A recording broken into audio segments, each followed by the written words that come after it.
Jemimah Rodrigues world cup cricket ఆడుతున్న సమయంలో తనని గమనించారా? పదే పదే కళ్ళు మూసుకుంటా సైలెంట్గా ఉండేది. అప్పుడు ఏం చేస్తుందో తెలుసా? ప్రార్థన చేస్తుంది. ఏమని తెలుసా?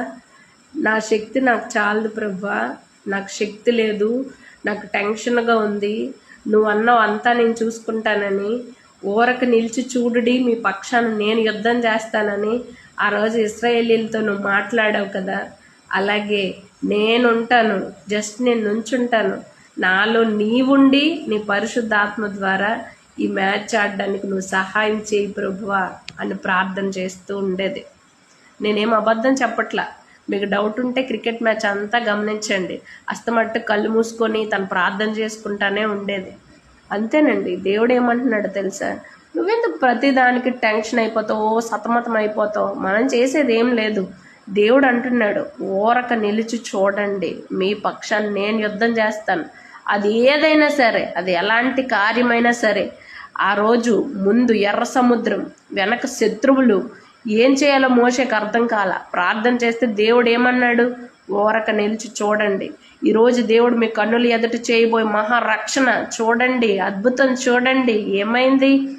ఎర్ర సముద్రమే 2 పాయలుగా మారి ఆరిన నేలపై దేవుడు ఇశ్రాయేలీని నడిపించాడండి. మన దేవుడు.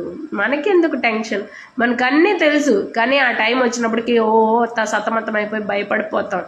అంత టెన్షన్లో కూడా జెమిమా ప్రార్థన చేసింది. దేవుడు ఆలకించాడు, తన పక్షాన్ని స్టాండ్స్ తీసుకున్నాడు, అద్భుతం జరిగించాడండి. మునుపు ఎన్నడూ అన్ని రన్స్ అస్సలు మాటల్లో చెప్పలేము, అంత శక్తి దేవుడు ఇచ్చాడు. తన కన్నుల ఎదుట అద్భుతం చూసింది ఆమె. అందుకే బయటకు వచ్చిన వెంటనే ఇది నా శక్తి వల్ల కాదు, యేసయ్య వల్లే ఇది జరిగింది అని ఆర్భాటంగా ప్రకటించింది. ఎవరు ఏమనుకుంటారని ఆలోచించలే. ఇండియాలో జనాలు ఎంత భయంకరంగా ట్రోల్స్ చేస్తారని ఆలోచించలే.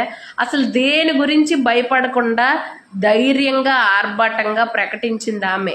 దేవుడు చేసిన కార్యాలు కళ్ళు ఎదుట చూచినప్పుడు ఎవరు మౌతండి మౌనిగా ఉంటుంది, ప్రహర్షిస్తూనే ఉంటుంది, కీర్తిస్తూనే ఉంటుంది. ఆమేన్.